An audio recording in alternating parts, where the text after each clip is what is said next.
મહાભારતમાં આપણે સાંભળ્યું છે કે ધર્મરાજ યુધિષ્ઠિરનો એ રથ મહાભારતના એ કુરુક્ષેત્રના મેદાનમાં જમીનથી એક વેત અધર રથ ચાલતો હતો.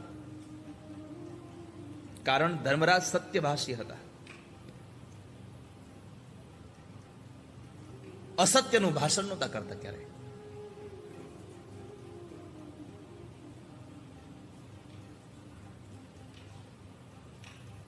પણ જ્યારે ભગવાનના કહેવા માત્રથી બોલ્યા, અશ્વત્થામા હણાયો.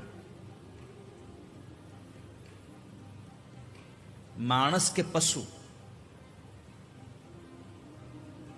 એ ખબર નથી. આવું જ્યારે અસત્ય થોડું ઉચ્ચારણ કર્યું, મહાભારત સાક્ષી પૂરે છે કે ધર્મરાજ યુધિષ્ઠિરનો રથ જમીન ઉપર ચાલવા લાગ્યો. આટલું જ અસત્ય. અશ્વત્થામા મરાયો.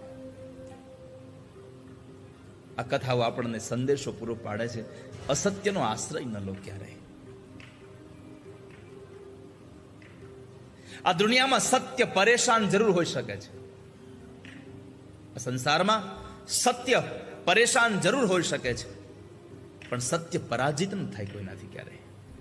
સત્ય પરાજય ન બને કોઈ દિવસ. આજ નહીં તો કાલે સત્ય તમારું હંમેશા સત્ય સ્વરૂપમાં સાબિત થયા વગર ન રહી શકે.